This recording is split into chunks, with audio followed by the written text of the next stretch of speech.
ఒకసారి అందరూ స్తోత్రం చెబుదామా? హల్లెలూయా. సంతోషంగా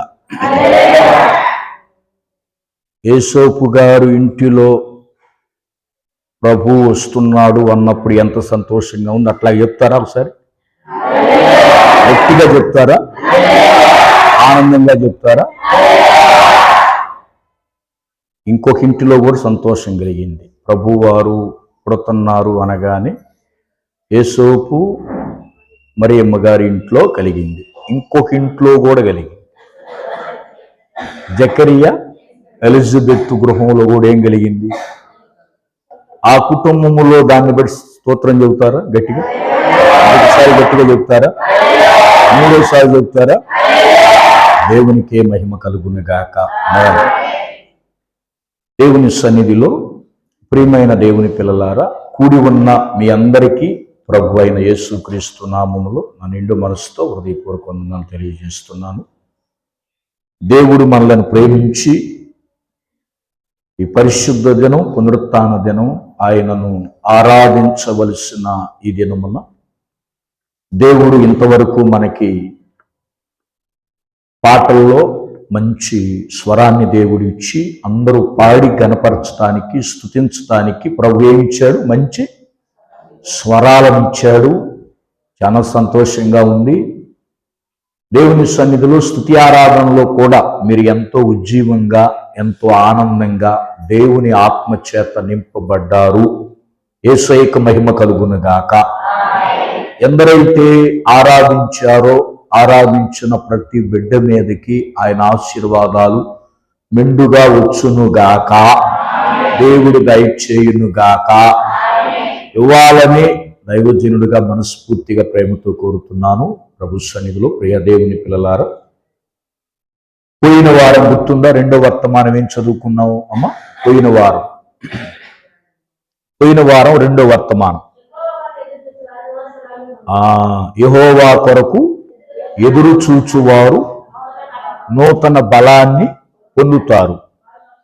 వారు పక్షి రాజు వలె రెక్కలు చాపి పైకి ఎగురుదు, అలయక పరిగెత్తెదరు, సొమ్మసిల్లక నడిచిపోగుదురు. దేవునికి మహిమ కలుగునుగాక. పక్షి రాజుని దేవుడు జ్ఞాపకం చేశాడు. ఏ రాజుని? అందరూ అనండి, ఏ రాజుని? పక్షిరాజు. అందరూ పక్షిరాజు బలాన్ని పొందుకుంటుంది, శక్తిని పొందుకుంటుంది.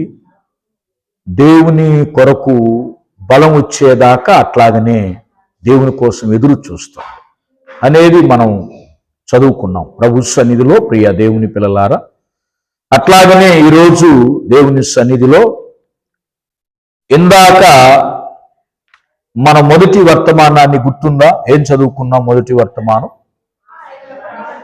ఆశ కలిగిన ప్రాణాన్ని దేవుడు ఏం చేశాడు? తృప్తిపరిచాడు. ఏం పరిచాడు? తృప్తిపరిచాడు. ప్రాణాన్ని తృప్తిపరిచాడు. ప్రాణం తృప్తిపరచబడింది, సంతోషంగా ఉంది. ఇక అంతకంటే మానవుడికి ఏమన్నా కావాలా? మానవుడు కోరుకునేది ఏంది? తృప్తిగా బ్రతకటమే. ఏది తిన్నా, బిర్యానీ తిన్నా, పచ్చడి తిన్నా, ఏది తిన్నా, నిద్రపోయినా, పొలం వేసినా, ఉద్యోగం చేసినా తృప్తిగా ఉంటుంది.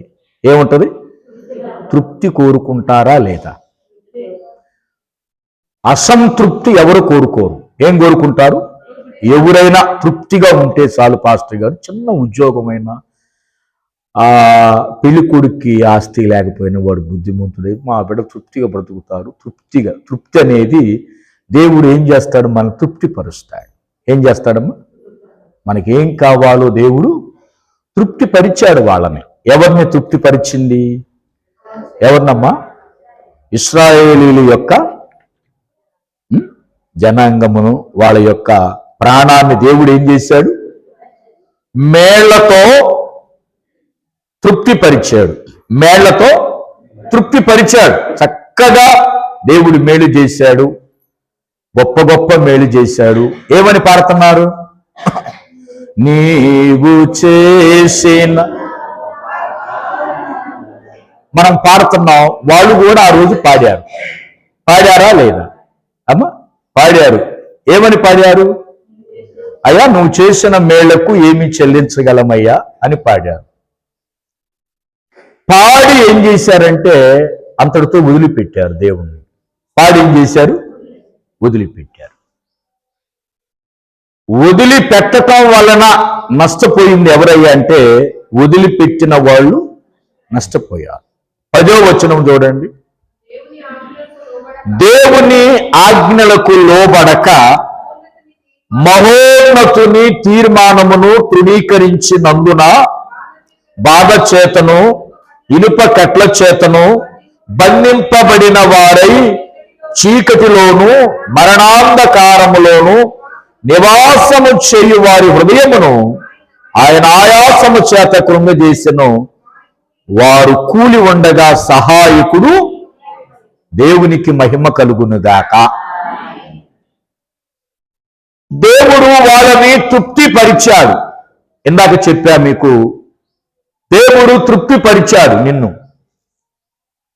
ఈ సంవత్సరం అంతా నిన్ను తృప్తిగా ఉంచాడా లేదా? సంతోషంగా ఉంచాడా లేదా? ఆనందంగా ఉంచాడా లేదా? నన్ను ఉంచాడు అన్నవాళ్ళు మీ కుడి హస్తం చూపించండి. ఎడమ హస్తం కాదు, కుడి హస్తం చూపించండి. ఉంచాడు. అది యథార్థంగా చెబుతున్నారా లేకపోతే ఏమో నేను చెయ్యి ఎత్తమన్నారని చెయ్యెత్తారా?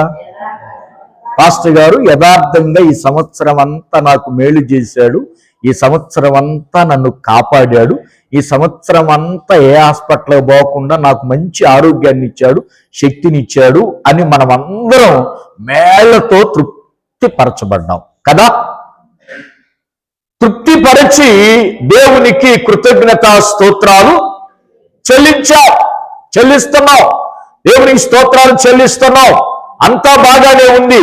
కానీ తర్వాత చేయాల్సింది ఏంటో తెలుసా? నేను చెప్పాను, మేళ్ళు ఎంతవరకు అయ్యా అంటే ప్రాణానికి సంబంధించింది. ఈ పంట ప్రాణానికి సంబంధించింది, ఈ గృహం ప్రాణానికి సంబంధించింది, ఈ ఉద్యోగం ప్రాణానికి సంబంధించింది. కానీ ఇవన్నీ ప్రాణానికి సంబంధించినవే. ప్రాణం కోరుకునేది ఇదే. ఏంటిది? తృప్తిగా ఉండాలి. ప్రతి ప్రాణం కొటకలాడేది ఏందో చెప్పండి. మా ఓడికి ఒక ఇల్లు కట్టాలి, నా ప్రాణం కొటకలాడుతుంది వాడికి ఇల్లు కట్టిందాక. అంటే ప్రాణం ఏమవుతుంది? దేనికోసం కొటకలాడుతుంది? కొంతమంది మంచంలో ఉండి అరే వాడి కోసం ప్రాణం కొటకలాడుతుందిరా, గుటకలేస్తుంది, వాడు వచ్చి కాస్త ఏమన్నా నీళ్లు పోతే ప్రాణం పోయిద్దేవు. అంటే ప్రాణం ఏమవుతుంది? ఇంకా ఇంకా రక్తం సర్క్యులేషన్ అవుతా ఉంది. ఇవన్నీ ప్రాణానికి సంబంధించినవి. ఒక ధనవంతుడు అన్నాడు తన ప్రాణముతో, ఏమన్నాడు? ధనవంతుడు ప్రాణంతో ఏమన్నాడు? ఎవరు చెప్తారు? నా ప్రాణమా తినుము, త్రాగుము, సుఖించుము, సంతోషించుము. ఇప్పుడు ప్రాణానికి ఎన్ని కావాలి? 4. ఈ 4 ప్రాణం. తినటం ప్రాణం, తింటే ప్రాణం ఎంత హ్యాపీగా ఉంటుందో. తాగితే, తర్వాత తినుము, తాగుము. సుఖం అంటే ప్రాణం ఆయాసపడకుండా, కష్టపడకుండా కుర్చీలో కూర్చొని సుఖపడటం. ప్రాణం కోరుకునేది ఏంది? సుఖపడటం. అంతేగా. తర్వాత సంతోషపడటం. ఈ ఆహారాన్ని చూసి, ఈ నీళ్లు చూసి, ఈ సుఖాన్ని చూసి ఇక ప్రాణం ఏమైంది? ఇక మానవుడికి ఇంతకంటే ఏమైనా కావాలా? ఇశ్రాయేలు కోరుకుందేంటి? ఇయే. తినటం, త్రాగటం, సుఖించటం, సంతోషించటం, ఇవే కోరుకున్నారు. అయితే ఇవి ఎంతవరకు అయ్యా? నువ్వు సాక్ష్యం చెబుతున్నావు, అబ్బాయికి ఉద్యోగం వచ్చింది, మంచి ఇల్లు కట్టుకున్నాను, ఇవి ఎంతవరకు? ఈ ప్రాణం ఉన్నంత వరకే దీన్ని బట్టి సంతోషిస్తుంది ప్రాణం. ఈ 70 సంవత్సరాలు అధిక బలం ఉంటే ఈ 80 సంవత్సరాలు సంతోషమే. కానీ దేవుడు ఏమన్నాడో తెలుసా? నీ ప్రాణాన్ని తృప్తిపరిచాను కదా, నీ యొక్క శరీరాన్ని తృప్తిపరిచాను కదా, నువ్వు అడిగినవన్నీ ఇచ్చి తృప్తిపరిచాను కదా, మరి నా సంగతి ఏంటంటున్నాడు దేవుడు. దేవుని స్తోత్రం చెప్పండి. ఏంటి దేవుని సంగతి? దేవుని సంగతి ఏంటంటే 10వ వచనం చూడండి. దేవుని సంగతి ఏంటో అది దేవుడు అడుగుతున్నాడు. 10వ వచనం, దేవుని ఆజ్ఞకు లోబడక తృణీకరించినందున చాలు. దేవుని ఆశ ఏంటి? ఇప్పుడు నేను నా బిడ్డకి ఏం కావాలో ఇచ్చా, 25లో ఏం కావాలో ఇచ్చా. మొక్కజొన్న అడిగావు, 40 క్వింటాలు అయినాయి. పత్తి అడిగావు, పత్తి విత్తనాలు మొలకెత్తిని. భర్త, భార్య, ఉద్యోగాలు అంతా సంతోషంగానే ఉన్నాయి. కానీ దేవుడు ఏమడుగుతున్నాడు? కృతజ్ఞతాస్తుతులు. దానికి మించి ఏమడుగుతున్నాడో తెలుసా? ఆయన ఆజ్ఞకు లోబడటం అనేది చాలా గొప్ప సంగతి. ఒకసారి స్తోత్రం చెబుదామా? గట్టిగా స్తోత్రం చెబుదామా? ఇప్పుడు అమ్మా, దేవుడు ఏమంటున్నాడు? నీకన్నీ చేసే అడుగుతున్నాడు కానీ చేయకుండా. ఇది వాస్తవా కాదా? న్యాయమా కాదా? ఇప్పుడు నీకు ఏమీ చేయకుండా అడిగితే నువ్వేమంటావు? నాకేం చేయలేదు కదా అని నువ్వు అడగొచ్చు. కానీ ఇశ్రాయేలుకి దేవుడు ఏం చేశాడు చెప్పండి? ఏం చేశాడమ్మా? ఏం చేశాడు? మేళ్లతో ఆకలి లేకుండా తినటం, త్రాగటం, సుఖించటం అన్నీ ఇచ్చాడు. ఇచ్చి ఏమడుగుతున్నాడు దేవుడు? ఇదిగో నేను అన్నీ ఇచ్చాను కదా, నీకన్నీ చేశాను కదా, నీకన్నీ సౌకర్యాలు ఇచ్చాను కదా, మరి నా ఆజ్ఞకు నువ్వు లోబడాలి అని దేవుడు అడుగుతున్నాడు. కానీ ఈ శరీరం తృప్తి పడింది. ఈ శరీరం తృప్తి పడింది. ఈ శరీరం బాగా తృప్తి కలిగి ఉంది. ఇక శరీరం ఏమన్నది? దేవుణ్ణి అడిగావా? నేను లోపల ప్రాణం తృప్తి పడ్డానా? ఇక మెల్లకొని నోరు మూసుకో. ఇక ప్రార్థన అనేది నువ్వు చేయబాకు. నా పని అయిపోయింది, నా సుఖం నేను చూసుకుంటున్నా. ఏ సుఖం? శరీరం సుఖం ఏందో చెప్పండి? తినటం, త్రాగటం. ఇప్పుడు శరీరం ఏమంటుంది? ప్రాణం చిన్నాను కదా, చిన్న నన్ను నిద్రపోని. నువ్వు ప్రార్థన మోకరిస్తే నాకు నిద్ర కాలదు, నన్ను నిద్రపోని, కమ్మగా తిన్నా కంటి నిండా నిద్రపోవాలంటుంది ప్రాణం, శరీరం. ఆత్మ ఏమంటుంది? ఓ పక్కన నీకన్నీ ఇచ్చాడు కదా దేవుడు, నీకన్నీ ఇచ్చాడు కదా, ఇచ్చినందుకు ఒక గంట సేపు అయినా మోకరించి ప్రార్థన చేయాలంటే ప్రాణం అంటుంది అది అరిగిపోని చేస్తా, నేను కాస్త నిద్ర లేచిన తర్వాత కళ్ళు తుడుచుకొని చేస్తా అంటది. నిద్ర లెగవగానే ఏదో ఒక పని వచ్చి పడిద్ది. ఈ పని చేద్దాం అనేసరికి ఇక ఇప్పుడు ఈ ప్రాణం, శరీరం పనిలో పడి ప్రార్థన ఏమైద్ది? అప్పుడు ఆత్మ ఏమంటది? ఇందాక నీ చెప్పా కదా, నిద్రలేస్తే ఏదో పని వచ్చిందని, తిన్న తర్వాత నీ ఖాళీగా ఉన్నావు కదా, నన్ను దేవుడు తృప్తిపరచొచ్చు కదా, దేవుని ఆజ్ఞకు లోబడి ప్రార్థన చేయొచ్చు కదా అంటది. దేవుని స్తోత్ర. శరీరం తృప్తి అయితే, ప్రాణం తృప్తిగా ఉంటే ఈ ఇశ్రాయేలీల శరీరం దేవుని మాట వినలా, ప్రాణం దేవుని మాట వినలా. ఈ శరీరం తృప్తిగా ఉండి పొట్ట నిండా అన్నం తిన్నామనుకో, ఈ ప్రాణం దేవుని మాట వింటదా? లేదు. అందుకని బైబిల్లో ఒక ఆయన ఏమన్నాడు తెలుసా? ఆహారం లేదు, దేవుని ప్రజలకు దూరంగా ఉన్నారు, సుఖాలకు దూరంగా ఉన్నారు, సంతోషానికి దూరంగా ఉన్నారు, చీకటిలో ఉన్నారు. అప్పుడు వాళ్ళు అంటున్నారు వాళ్ళ ప్రాణంతో, ప్రాణమా యెహోవాను స్తుతించు. గట్టిగా స్తోత్రం చెబుదామా? ఇశ్రాయేలు ప్రాణం ఏమంటుంది? హాయిగా నిద్రపోదామంటుంది. చిన్నవాళ్ళందరూ హాయిగా. కానీ కోరవ కుమారులు ప్రాణం ఏమంటుంది? దేవుణ్ణి, నా ప్రాణమా నీవేళ కృంగి ఉన్నావు, నాలో నీవేళ తొందరపడుచున్నావు, యెహోవా యందు నమ్మిక ఉంచుము, ఆయననే స్తుతించు.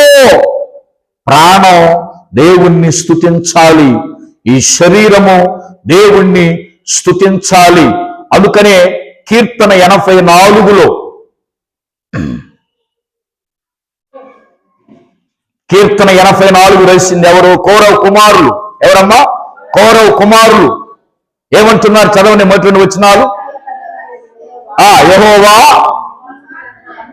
నీ నివాసములు ఎంత రమ్యములు, యెహోవా మందిర ఆభరణములను చూడవలెనని నా ప్రాణము ఎంతో ఏమండి ఆశ పడుతుంది. ఇక్కడ ఆత్మ ప్రాణమా? జాగ్రత్తగా చదవండి. ఆత్మ ప్రాణమా? అయ్యా ఏం ఆశపడుతుంది? క్లారిటీగా ఉండాలి వాక్యంలో మన తీరిగా. ప్రాణం ఆశపడుతుంది. ఇంకా అది సొమ్మసిల్లుతున్నది, జీవము గల దేవుణ్ణి దర్శించుటకు. ఇప్పుడు గట్టిగా స్తోత్రం చెప్పండి, గట్టిగా స్తోత్రం చెప్పండి. పైన ఏమన్నాడు? నా ప్రాణము ఆశపడుతున్నది అన్నాడు. కింద వచనములో ఏమన్నాడు? హృదయము శరీరము ఆనందముతో. అంటే మొట్టమొదట ప్రాణము లేచి గనక దేవుణ్ణి స్తుతించగలిగితే దాని వెంట హృదయం కూడా ఏం చేస్తుందంటే ఎంత హ్యాపీగా ఉంటుందో. యేసయ్యకు మహిమ కలుగును గాక. అందుకనే ప్రియమైన దేవుని పిల్లారా గమనించండి, దేవుడు మాట్లాడుతూ ఉన్నాడు. దేవుడు 2025లో ఈ సంవత్సరంలో దేవుడు నిన్ను తృప్తిపరిచాడు, మేళ్లతో నింపాడు. అందుకు మనం ఏం చేయాలి? దేవుని ఆజ్ఞకు లోబడాలి. దేవుని ఆజ్ఞకు మనము లోబడాలి. దావీదు మహారాజు గారు అంటున్నారు, కౌరవ కుమారులు అంటున్నారు, ప్రాణమా దేవుని స్తుతించంటున్నాడు. దావీదు గారు కూడా ఏమంటున్నాడో తెలుసా? కీర్తన 103వ అధ్యాయంలో అందరూ పిలిచిన వాక్యమే.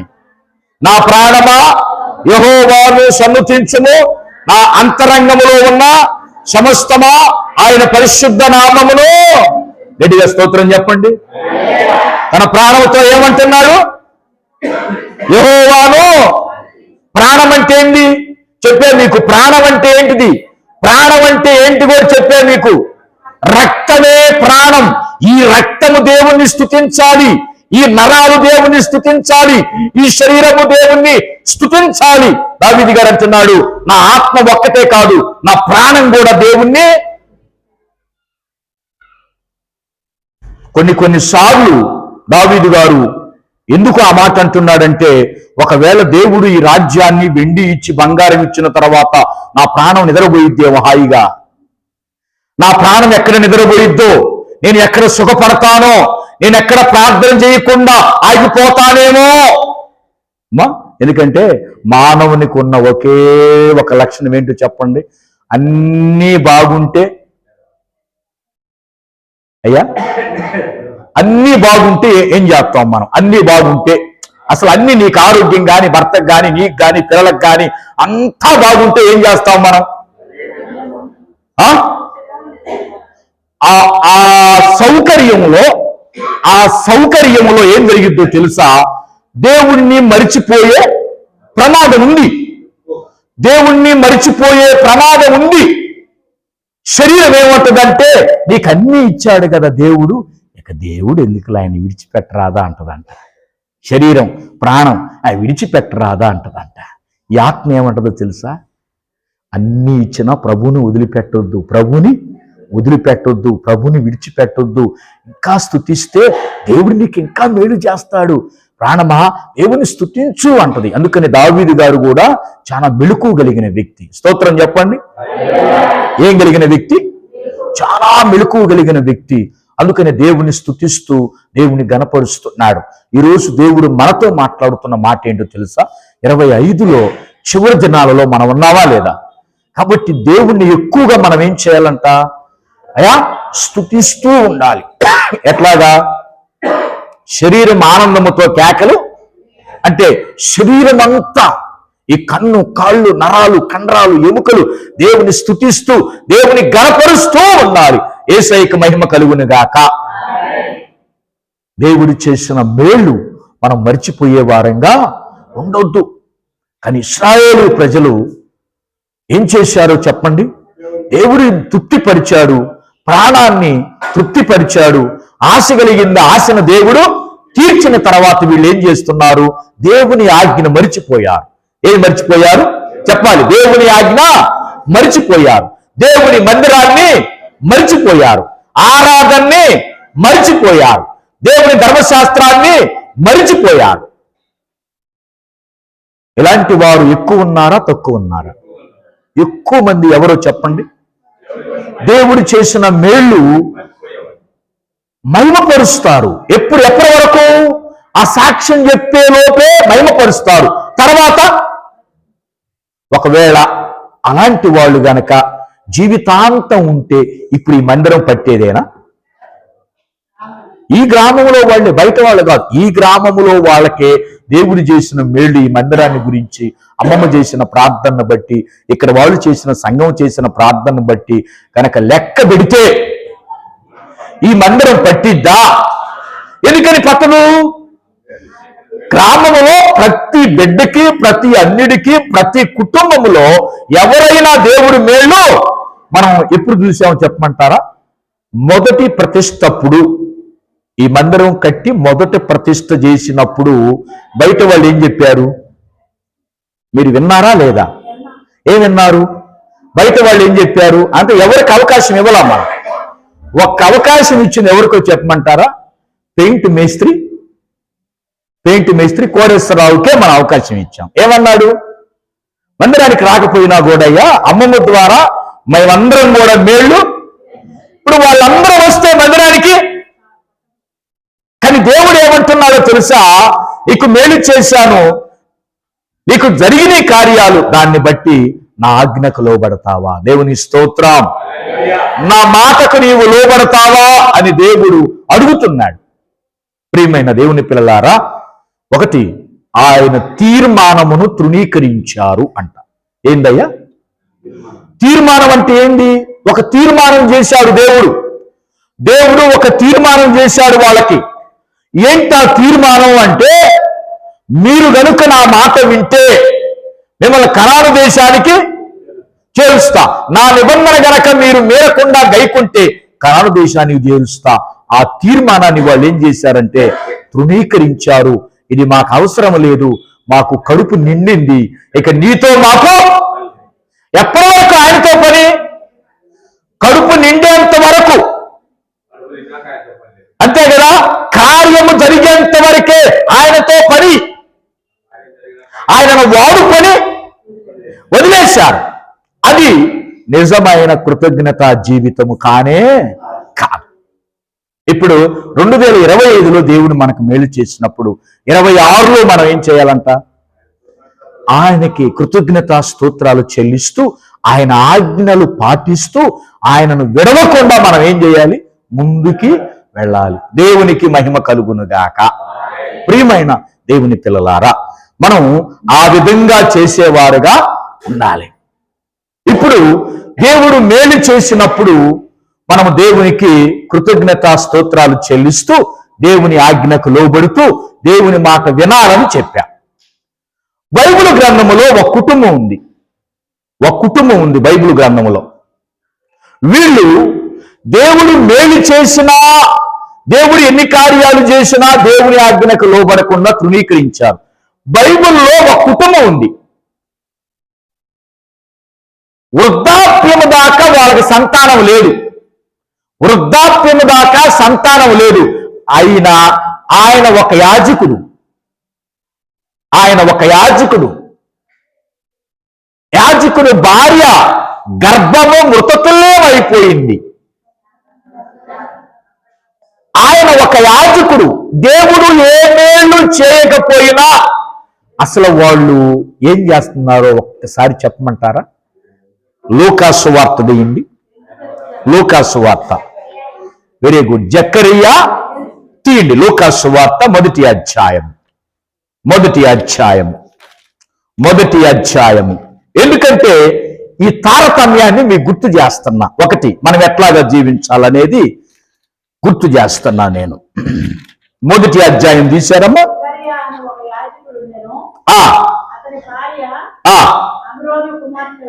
అహరోను కుమార్తెలలో ఒకటి, ఆమె పేరు ఎలిజబెత్.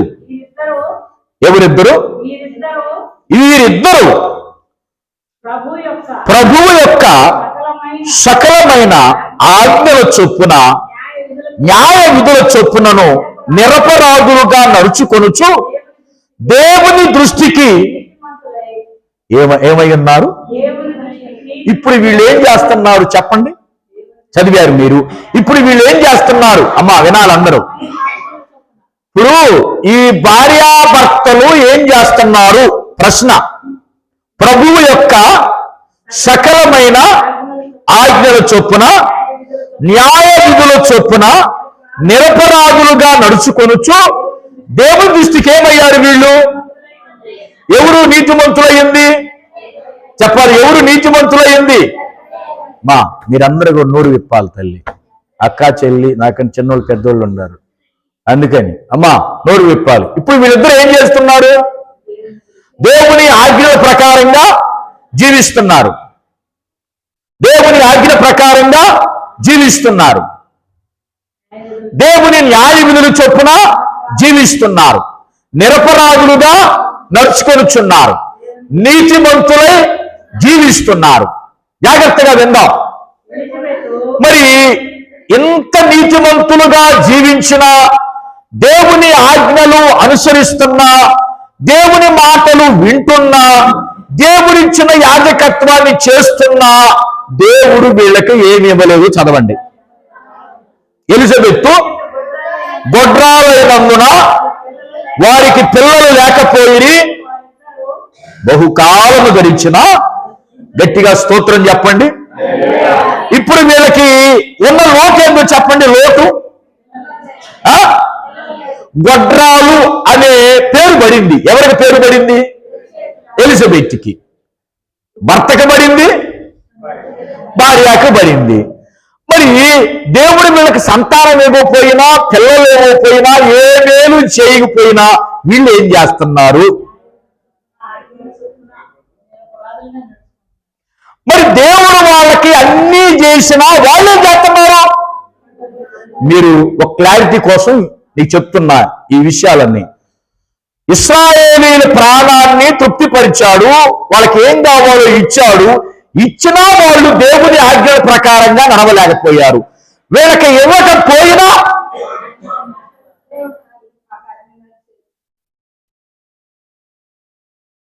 చూడండి ఎంత క్లారిటీగా చెప్పాడు పరిశుద్ధాత్మ దేవుడు. అర్థమవుతుందమ్మా? వాళ్ళకి అన్నీ ఇచ్చినా దేవుణ్ణి వదిలేశారు. వీళ్ళకి దేవుడు ఏది ఇవ్వకపోయినా సేవను వదిలిపెట్టాడా? యాజకత్వాన్ని వదిలిపెట్టాడా? ఆలయాన్ని వదిలిపెట్టాడా? దేవుని ఆజ్ఞను వదిలిపెట్టాడా? మరి వాళ్ళు గొప్ప, వీళ్ళు గొప్ప? ఎవరు గొప్ప? ఎవరు చెబుతారు? జీవనదిని నా హృదయములో. ఈ పాట నిద్రపోయే వాళ్ళకి పాడుతున్నా నేను. జీవనదిని నా హృదయములో ప్రవహిం. గడిగా గడిగా చెప్పలుగా దేవుని స్తుతించండి. నేనే నా హృదయములో పాడేయోమయ్యా హల్లెలూయా. గడిగా గ్లోరీ లోయా. జీవనదిని నా హృదయములో ప్రవహింపజేయుమయ్యా. శరీరాలనే వాడాలి వాడాలి ఉద్యోగంగా అయ్యా.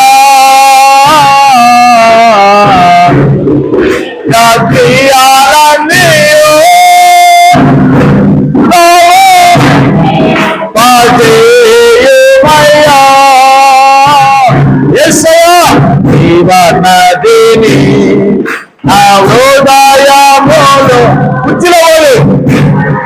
ఆమేన్.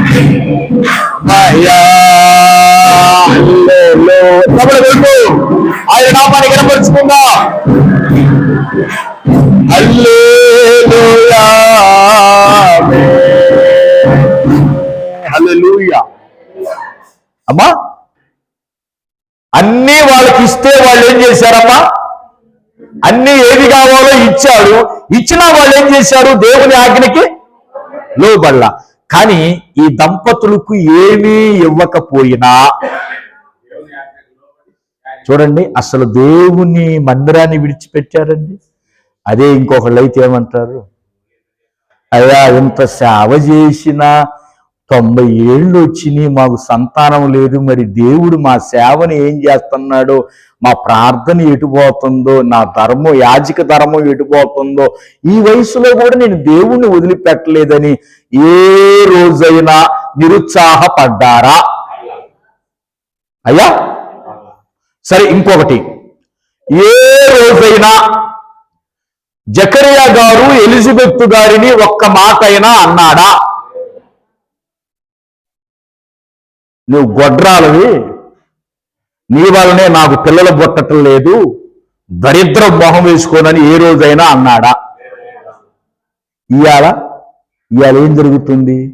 5 ఏళ్ళు పిల్లలు లేకపోతే ఏం జరుగుతుంది? మనిషిలో ఒక ఆలోచన వచ్చింది.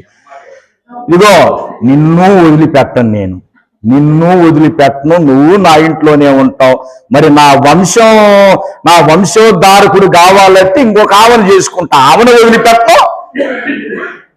ఇవాళ ఎంతమంది లేరు?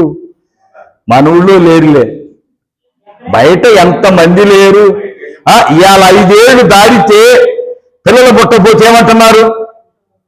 నిన్ను వదిలిపెట్టను, నీకు అన్యాయం చేయను, చేసుకున్న దానికి కూడా నాకు సంతానం కావాలి, నాకు వారసుడు కావాలి అనేవాళ్ళు ఉన్నారా లేదా? కానీ ఈ దంపతుల నుంచి మనం నేర్చుకోవలసింది ఏంటో చెప్పమంటారా? ఎన్ని సంవత్సరాలైనా గొడ్రాలైనందున జనమందరూ వీళ్ళని మీ సేవ ఎటుపోతుంది, ఏది సేవ చేయనోళ్ళ మాకేమో డజన మంది పిల్లలు పుడుతున్నారు, ఎంతమంది డజన్ల మంది పిల్లలుగా అంటున్నాము, అన్నీ చేస్తున్నా మీకెందుకు కలగట్లేదని ఎంతమంది అన్నా కూడా ఈ భార్యాభర్తలు ఒక విశ్వాసం, ఒక ఆజ్ఞ ప్రకారంగా జీవిస్తూ చూడండి ఎంత అన్యోన్యంగా ఉన్నారు. ఒక్కసారి చప్పట్లు కొడదాం ఈ భార్యాభర్తలకి, గట్టిగా చప్పట్లు కొడదామా? ఈ చప్పట్లు చాలా వాళ్ళకి. అయ్యా అయ్యా జకరియా గారు ఏ రోజైనా ఒక మాట అన్నాడా? ఎలిజబెత్ గారు ఏ రోజైనా ఒక మాట అందా? ఈ సర్దుబాటు, ఈ ప్రేమ వాళ్ళకి ఎక్కడి నుంచి వచ్చిందో తెలుసా? వాళ్ళు ఆలయాన్ని విడిచిపెట్టకుండా దేవుని ఆజ్ఞలు, ఇదిగో మనకు మేలు చేసినా చేయకపోయినా చేసే నాటికి ఆయనే చేస్తాడు, చేసే నాటికి. మరి మనకేం కావాలి? మందిరానికి రాగానే శుక్రవారం అయిపోగానే మనకు రిజల్ట్ కావాలి. ఇప్పుడు మనకి రిజల్ట్ కావాలి అమ్మటే. ఆదివారం ఇంక రావు, ఇంకా ఈ మందిరం కావచ్చు ఇంకొక మందిరం.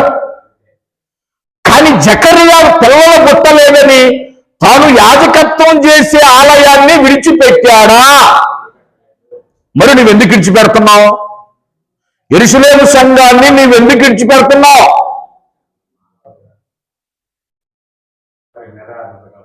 జకరియా గురించి మనం నేర్చుకోవలసింది ఏంటి? చదువుతున్నాం, చదివి వదిలిపెడుతున్నాం, కానీ పిల్లలు పుట్టినా పుట్టకపోయినా ఆ జీవం గల మందిరంలో కనిపెట్టుకొని వృద్ధాప్యము వచ్చేదాకా ఎంత గొప్పవాళ్ళండి.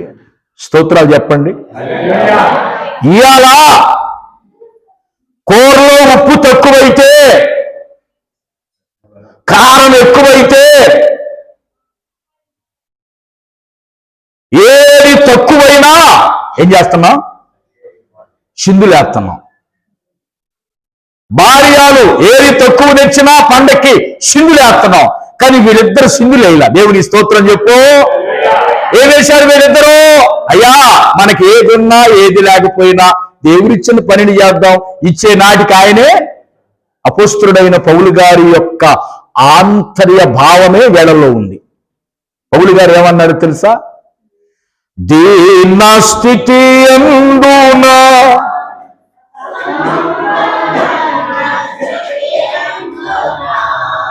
నడచినను వినను సంతృప్తి కలిగే. హల్లెలూయా. ఏ స్థితి అందునా? ఏమీ లేకపోయినా పౌలు గారు దేవుని స్తుతించాడు, అన్ని ఇచ్చినప్పుడు కూడా.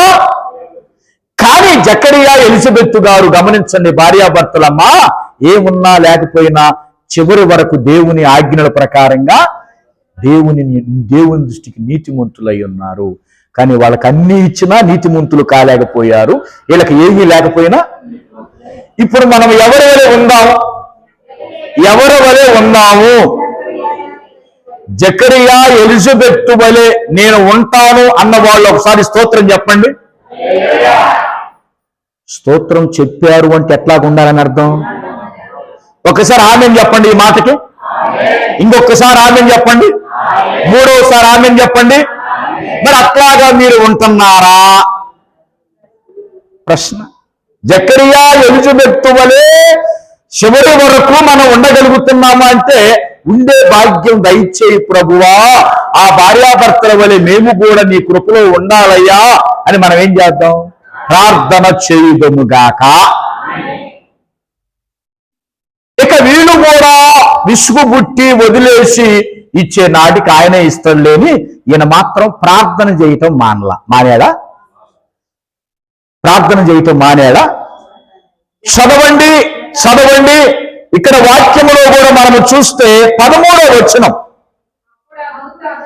అప్పుడు ఆ దూత అతనితో, జకరియా భయపడకుము, నీ ప్రార్థన వినబడినది, నీ భార్య అయిన ఎలిజబెత్తు నీకు కుమారుని కనును, అతనికి యోహానను పేరు. దేవునికి స్తోత్రం చెప్పండి. ఈ మాటకి స్తోత్రం చెప్పండి. ఏమండి, ఏం చేస్తున్నారు జకరియా గారు? ప్రార్థన మానేశాడా? ఎలిజబెత్ గారు ప్రార్థన మానేసిందా? ఏమి ఇచ్చినా ఇవ్వకపోయినా ప్రార్థన చేసింది. వాళ్ళకి అన్ని ఇస్తే ప్రార్థన చేయట్లా. అన్ని ఇస్తే మరి వీళ్ళకి అన్ని ఇవ్వకపోయినా ప్రార్థన. చివరికి దేవుడు ఆ ప్రార్థన ఏం చేశాడు? జకరియా నీ ప్రార్థన విన్నా. ఎవరి గురించి చేస్తున్నాడు? సంతానం గురించి కొన్ని సంవత్సరాలు చేశాడంట. గట్టిగా స్తోత్రం చెప్పండి. మనం ఒక 5 ఏళ్ళు చేశామనుకో, సంతానం ఇవ్వలేదనుకో, ఏం చేస్తాం? పాస్టర్ గారు ఇలా అవ్వలేదులే, అయిపోయింది, ఇక ఇచ్చే టైం పోయిందిలే, దేవుడు కూడా ఏం చేస్తాడులే, ఆయన కూడా దేవుడే కదా, ఏం చేస్తాడులే, 5 ఏళ్ళు చేసి అయిపోయింది అనుకుంటాం మనం. వీళ్ళేమనుకు ఆ మాట అనుకున్నారా? ఏమనుకున్నారు వీళ్ళు? దేవుని చిత్తమైతే వృద్ధాప్యములో కూడా ఇవ్వచ్చేమో, మనం ఎందుకు మానుకోవాలి ప్రార్థన చేయటం? ఇచ్చిందాక చేద్దామని ఏం చేశారు వాళ్ళు? అమ్మా ఏం చేశారు?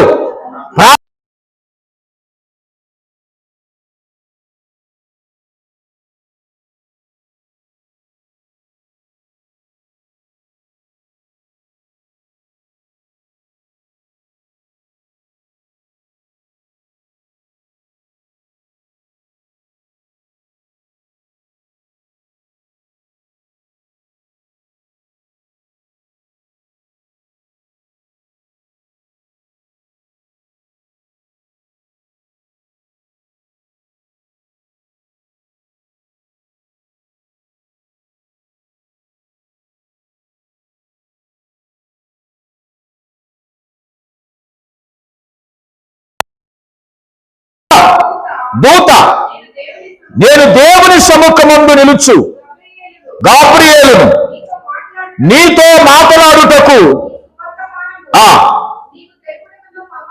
దేవునికి స్తోత్రం చెప్పండి. హల్లెలూయా. అవిశ్వాసం వచ్చింది లాస్ట్ లో. ఇది నేను ముసలవాడనైపోయాను కదా అనుకున్నాడు. ఇది దేవుడు పంపించిన వర్తమానం. గట్టిగా చెప్పకూడదాం. ప్రియమైన దేవుని పిల్లలారా, ఎందుకు చెప్పానో తెలుసా ఈయన స్టోరీ? అమ్మా, వాళ్ళు అన్నీ ఇచ్చినా దేవుణ్ణి ఏం చేశారు?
ఎంత హ్యాపీగా ఉందో.